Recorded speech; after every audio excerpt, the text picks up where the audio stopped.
Hello, everyone. Welcome to this workshop organized by the Silberman Center for Sexuality and Gender, Principles of Sex-Positive Social Work Practice with Dr. S.J. Dodd. My name is Anthony Ritosa. My pronouns are he, him, his, or any pronoun said with respect. And I'm a community organizing intern at the Silberman Center for Sexuality and Gender, or SCSG, as we call it. So SCSG's mission is to support groundbreaking research in sexuality and gender, to facilitate events and classes like this one that enhance learning related to sexuality and gender for social workers, to advocate for gender and sexual equality, and to engage with local communities across New York City, as well as communities nationally and internationally, to increase understanding and exploration of sexuality and gender. Our speaker today, Dr. S.J. Dodd, is an associate professor at the Silberman School of Social Work, Hunter College CUNY, and the CUNY Graduate Center. She is also founding director of the SCSG. Dr. Dodd's latest book projects include Sex Positive Social Work and the Routledge Handbook of Social Work and Sexualities, which is due out later this year. And without further ado, this is SJ. Great, thank you so much. So thank you so much for showing up on a Wednesday and staring at a screen even more. I can't even believe it. Feel free to stare away from the screen as much as possible as well. For Principles of Sex-Positive Social Work. And some of what I'm talking about is based on, as Anthony said, sex-positive social work, which I put out this summer. And some of it just comes from all of the conversations I've had. I've been lucky enough to teach human sexuality for 20 years, and certainly the class has evolved an awful lot in those 20 years. I just want to say a couple of thank yous here, Anthony, for organizing this and getting me to do it, and getting you all here. Jema, who is the associate director of SCSG, and just is such an incredible support on all things, but set up the Eventbrite and set up graphics and all sorts of things. Jake Gutter, who supports us always with our website, and Pauline Pisano, who helped on tech. I think one of our other interns for sure is here, Gabriel as well, and maybe Erin. I'm not sure. So we have a couple of upcoming events, and I just want to highlight some of these. For those of you that are Silberman students, we have a coffee talk series coming up. Tuesday the 16th with Dr. Kurbis, Thursday the 18th with Dr. Zhao, and on April 8th with Gary Mallon. So they're just sort of much less formal drop-in and chat type opportunities. We have a panel presentation or a experiential that maybe Gabriel can talk about later if they're on here, March 25th, which is limited to 30 people, which is Beyond the Binary, a conversation about trans identities, gender expression, and bodily autonomy. And then late in April, we haven't nailed down exactly the date yet. You'll have to check our website for that. Sex therapy and social work, a discussion and Q&A with our alum, Jessie Kahn. And I should go back and just say, we are, well, my closed caption is coming up over the top of it, but SCSG is on Twitter, and we also have our website, Silberman SCSG, which you can check out if you want to get more information about us. There we go. So those are some of the upcoming events. If you have suggestions for events, we are always interested in looking up and trying to add to the events that we'll have coming up in the future. Okay, so the first thing I want you to do, and normally in person, I do this before I've started speaking, because I think when I speak, I give some things away. So, but before, I can't do that here. So before we start, just jot down 3 assumptions you've made about me so far today. And I'll give you a couple of seconds.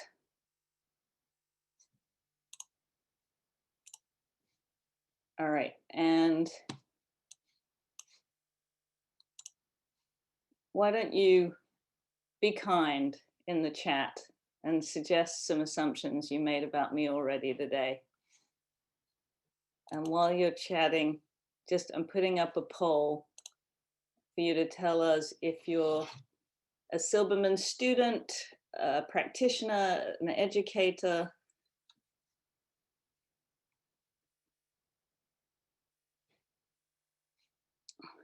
Okay, so here's some of the things being said. Nearsighted, yes, because I had to put my glasses on. Well done. British, but you got that because I spoke. Foreign, yeah. Intelligent, oh, thank you. You look or seem smart. You're a good presenter because you're a good professor. Oh, thank you, Madeline. Well educated. Well, I have a lot of degrees. I don't know whether that means I'm well educated. I have a bachelor's, 2 masters, and a PhD, but actually a lot of that was based on immigration status, and I needed to stay in the country. So I'm accidentally well educated. Sex stuff is important to me. Yep. Financially secure. Okay. Although, have you met professors? I work at a public university. Likes talking about sex. True. Middle class. Okay. Sense of humor. Identifies white. Yeah. Ally. Yeah. Prefer cats. I don't actually. I am a dog person. My partner is really allergic to cats, and that was not an issue for me. Okay, so I'm going to do something a little bit different now, and I'm going to see if I can. Maybe I can't without. I was going to get rid of my background. Hang on, I'm going to stop sharing for a second. I'm going to get rid of my background and see if that changes the assumptions you make about me, right? What kind of extra information are you getting now? Green thumb, thank you. I have to rebuy them regularly because I don't have a green thumb. I wish I had a green thumb. I read a lot, I do. Virgo energy, but I'm Aquarius. Okay, you're in an office, I am. Academic, okay. So I'm doing this just to say that we make a lot of assumptions about people, and we're gonna come back to that in a minute. And often we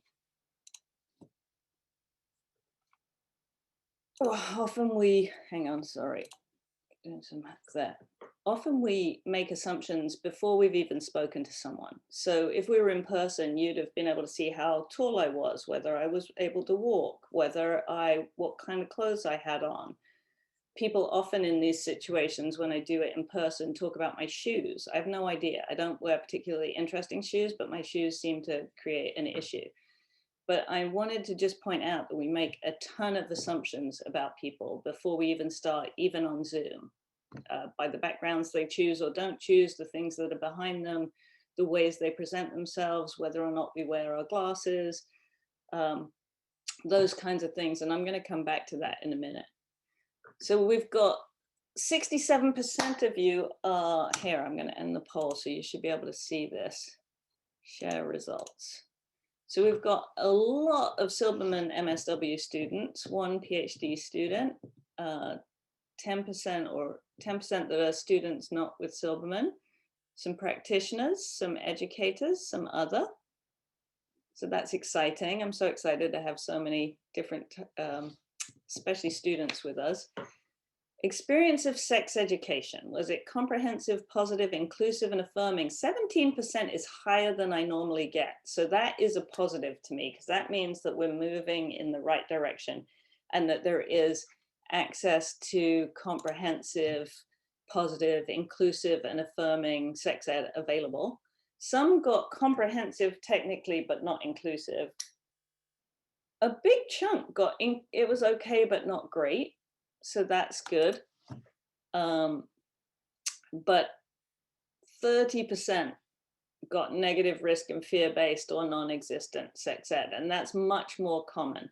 And as social workers, one of the first things we can do is we can start to advocate for inclusive, affirming sex ed.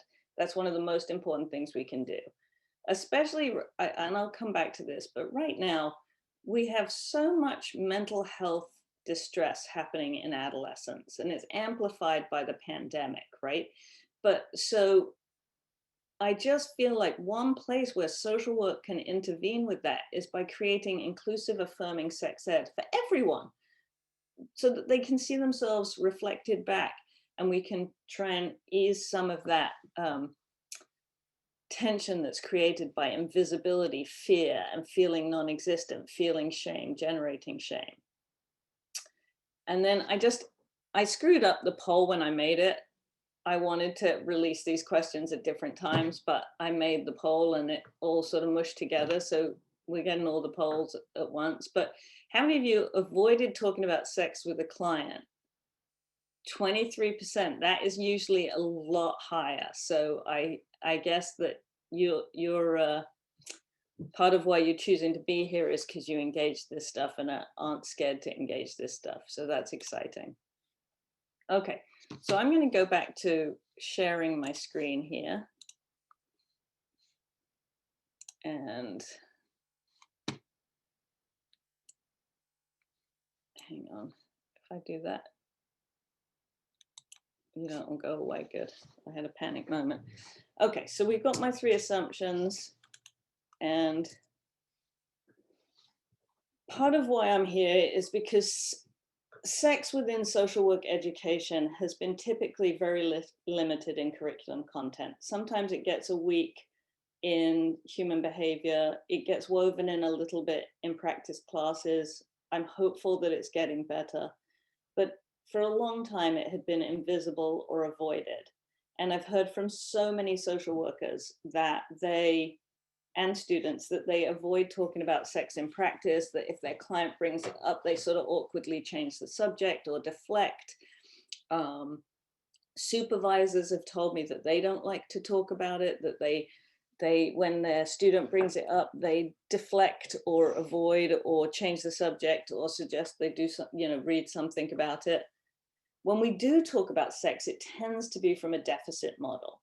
And we focus on risk assessment, dangers, those kinds of things.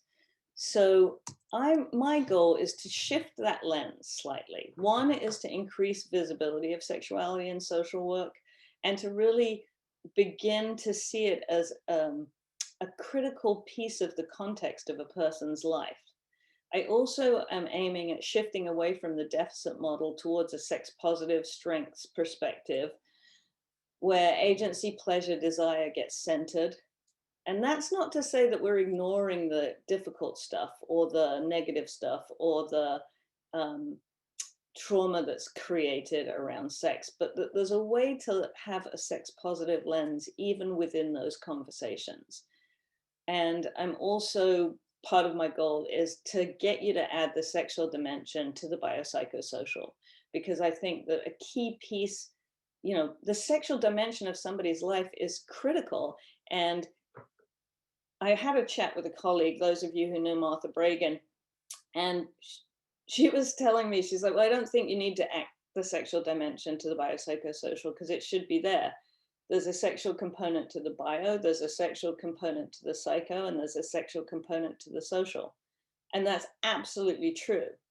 But we tend to ignore those pieces. So if I say to you biopsychosocial assessment, you don't automatically add the sexual dimension to that necessarily.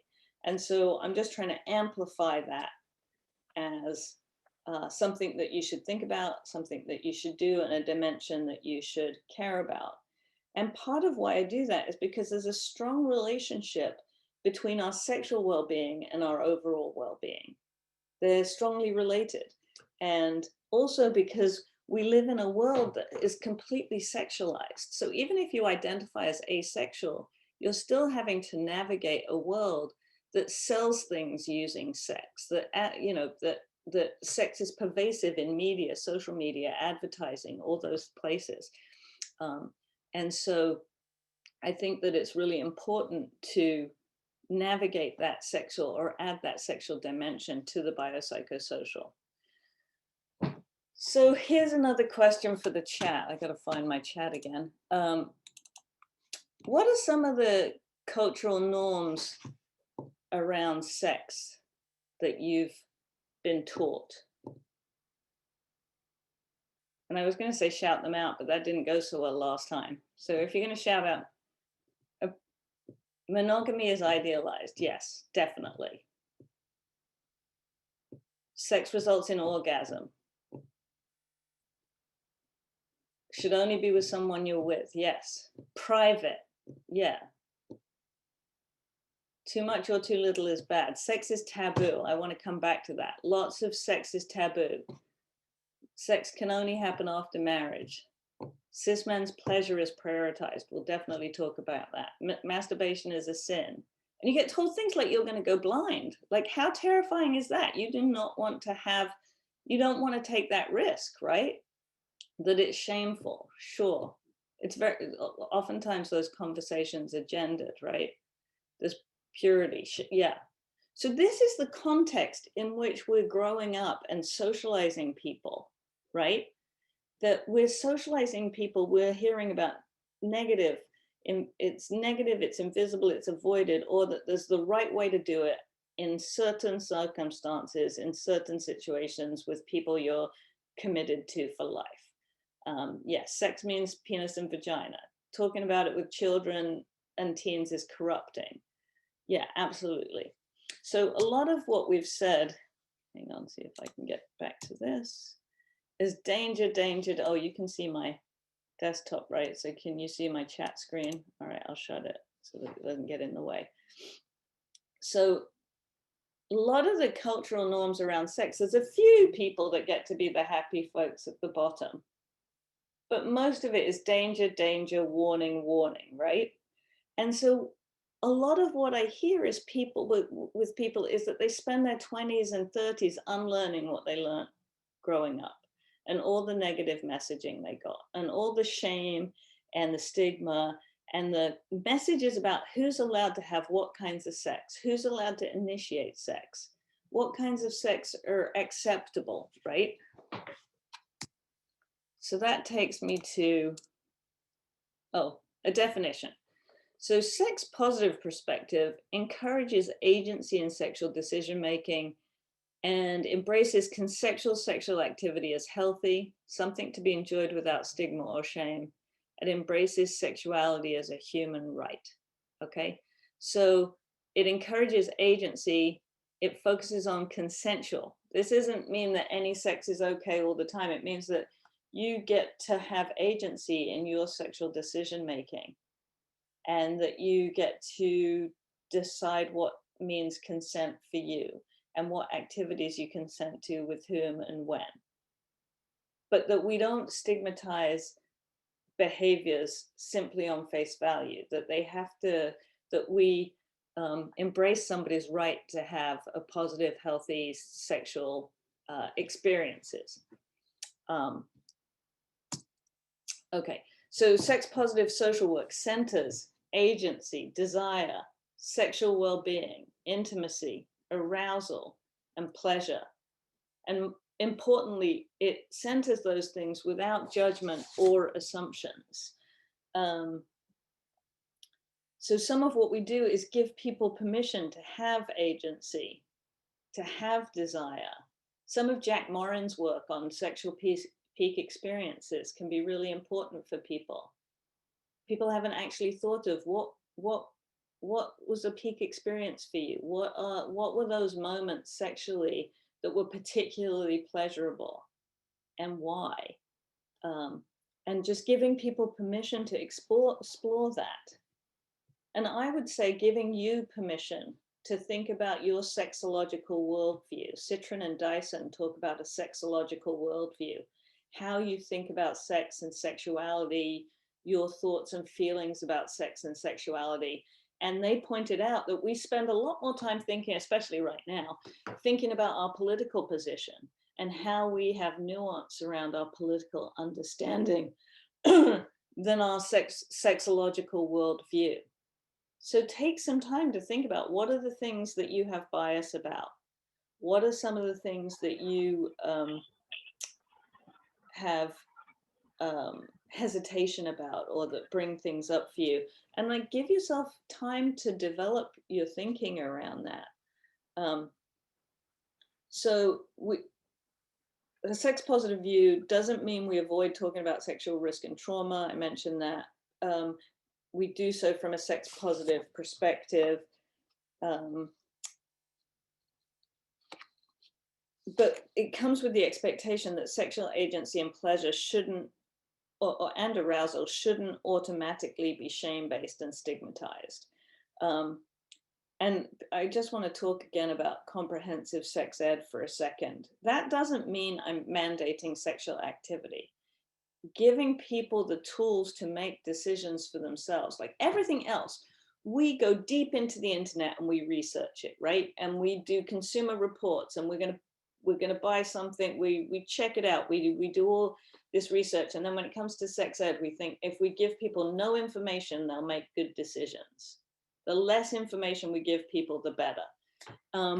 So comprehensive sex ed is giving people, providing the information for people to make clear choices about what's right for them, and so that they can be fully informed in the decisions that they're making. Not that giving people less information leads to better decisions. It doesn't make logical sense. So you're giving people the tools so that they can make decisions, navigate consent, communicate effectively. And you start that in elementary school. You get people to say, do you prefer peanut butter or jelly? Are you a cookies person, or will you pick cake? And so getting people to be able to say what they like and dislike, getting people to say, no, I like it when my grown-up cuddles me, but I really don't want you to cuddle me right now. Or helping people put some of that consent and the boundaries in place. So, okay, I'm coming back to assumptions, and then I'm going to get into the 4 principles that I really want to emphasize. That some of this was context, but I want you to think for a second. If I say older adult sexuality, I just want you to, you don't have to put it in the chat, you can keep it to yourself for a second. But if I say older adult sexuality, certain things come to your mind, right? Can you see that now? Yes. Okay, let's see if you can hear it. Can you hear it? Yes. All right, this is 2 minutes.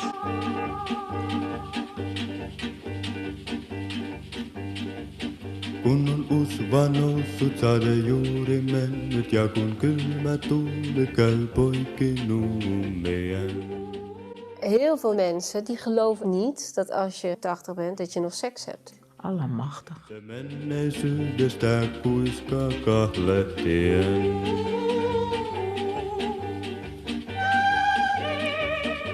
Wat is dan dat je zo zeker wist, ik ben echt verliefd? Ja, de passie.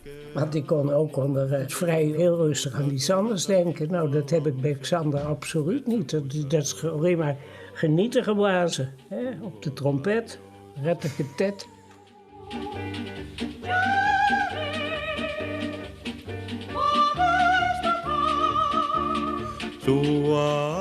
Ik zie Kees elke morgen binnenkomen met niks aan en zich aankleden. En ik mag daar graag naar kijken.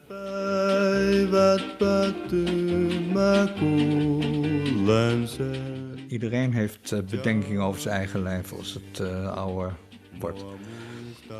Maar ik niet.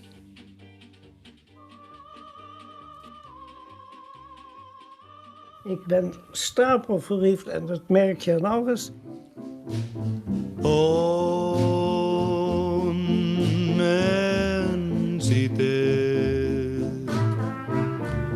Nyt kannan rinnassain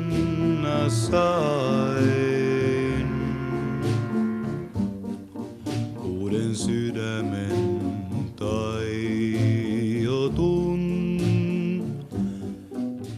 Is niet op een lager pitje. Is gewoon full-blown seksualiteit. Joepie.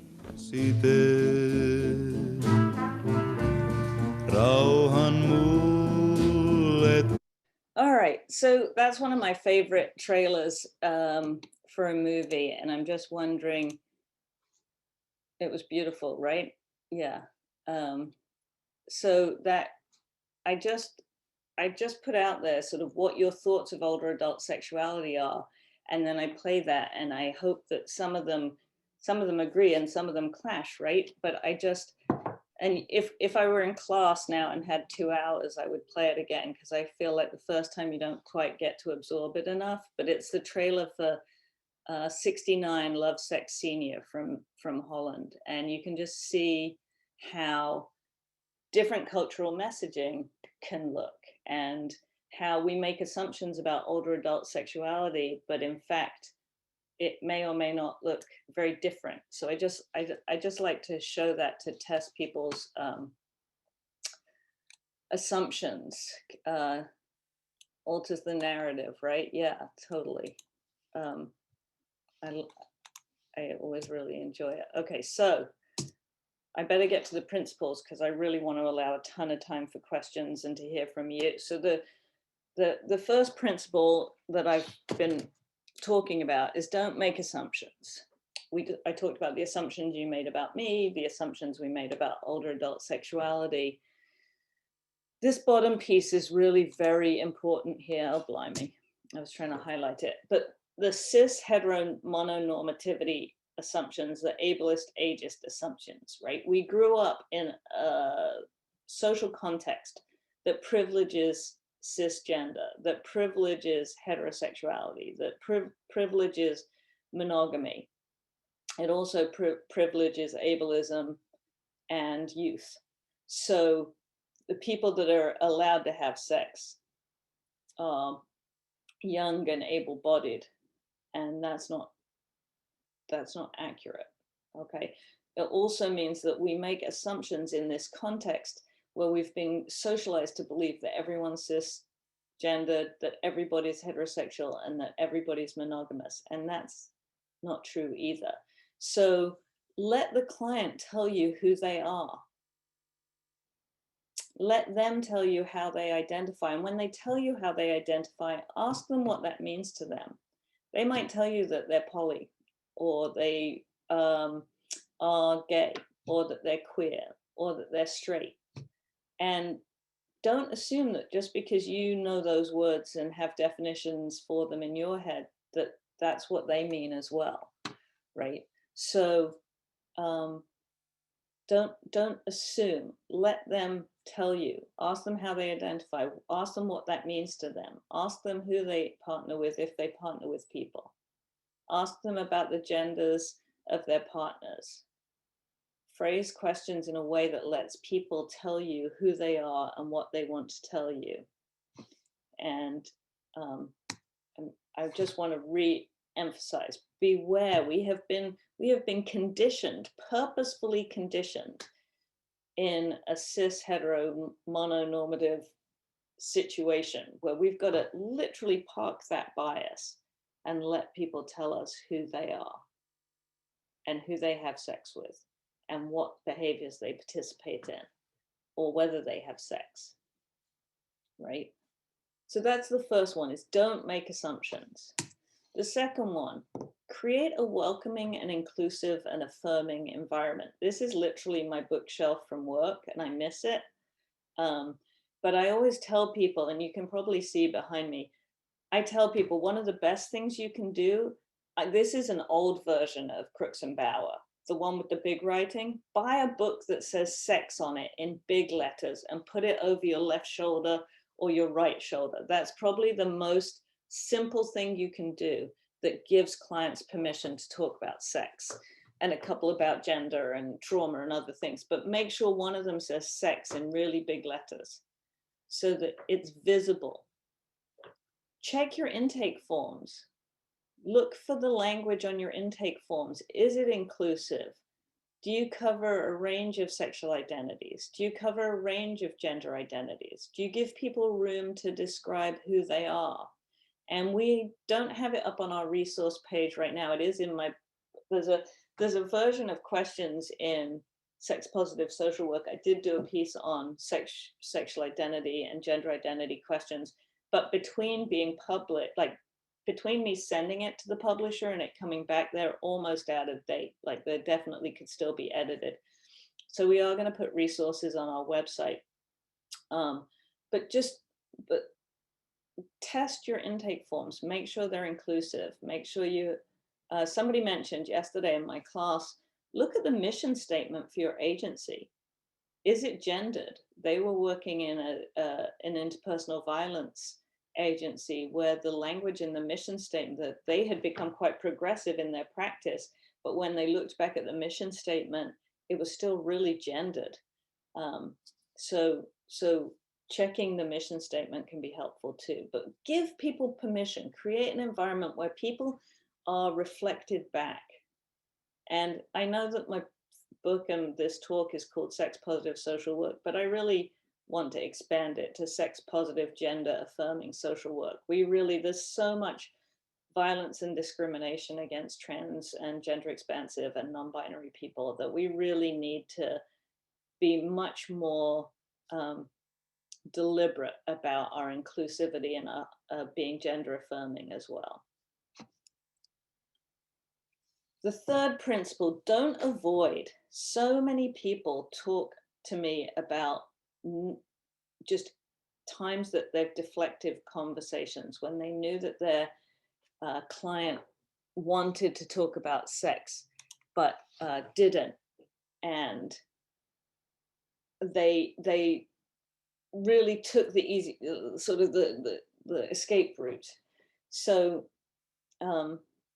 this is my challenge to you, is engage clients in conversations around sex and role play with colleagues, role play with friends, role play with family members. They can, you know, they can take on a persona. They can be Joey from Friends or somebody else. Practice until you get comfortable and pretend until you are, right? Don't avoid, if you're a supervisor, don't avoid talking about sex with your supervisees. If you have a supervisor, make sure you bring conversations and questions up, especially erotic transference questions. Like if you're having a client attracted to you or countertransfer, if you're having feelings about a client, bring that up. The worst thing you can do is avoid that conversation, because then it becomes bigger and potentially more dangerous. Some of the suggestions I have, the break the ice comment is, if you're not sure how to start to talk to somebody about sex, one good way to do it is to talk about talking about sex. So you ask them, you know, did people talk about sex growing up in your house? Or are you comfortable talking to your friends about sex? Or is there anyone you talk to about sex? Do you talk, are you more comfortable talking about sex online or in text than you are in person? So now you're talking about sex, but you're doing it because you're talking about sex. So it just removes it one degree from you. You can also do that related to, if you have a client, you can ask them to read something or watch something or listen to something, and then you can talk about that content, so that now you're talking about sex, but it feels one removed, so it feels a little bit safer, and it's just an entry route into the conversation. Okay, number 4. Oh, let's see. Wait. 4, use inclusive and affirming language. This comes back to not making assumptions. Ask questions that leave the door open for the client to tell you who they are, how they identify, who their partners are, the types of sex they engage in, the communities they identify with, and the types of relationships they do or do not have. So here's the thing. You might be asking someone about their family configuration, and you might say, do you have any brothers or sisters? Well, that's really cis-normative language. It's just as easy to say, do you have any siblings? Right? So there's those phrases that we're so used to saying, you know, that we just have to put that critical lens on to say, is my language inclusive? Is it affirming? And if we don't make assumptions, somebody comes in, they just broke up with somebody who identifies as a cis female. Don't assume that their next partner or partners are also going to be cis female. Use language that talks about partners, that doesn't assign a gender to them. So just use inclusive, affirming language. And then the fifth principle is to add the sexual dimension to the biopsychosocial. So when you're asking those questions about assessment, ask sexual dimension questions as well. I think that's critically important. Oh, blimey, it just went. Hang on. Oh, where are we going? Wait. All right, so adding the sexual dimension to the biopsychosocial. Okay, so here is the contents of the book in case you're interested, but you can find that online. So things to remember: don't avoid, don't make assumptions, create a welcoming space, use inclusive and affirming language, and include the sexual dimension. And I'm gonna open it up for questions and dialogue, because I think that'll be much richer. I'm going to stop sharing for a second. And feel free to, somebody said I've been collecting big sex books ever since taking your class. I saw on my bookshelf. Good, excellent. Kun on usva noussut sade juuri mennyt ja kun kylmä tuuli käy poikki nuumeen.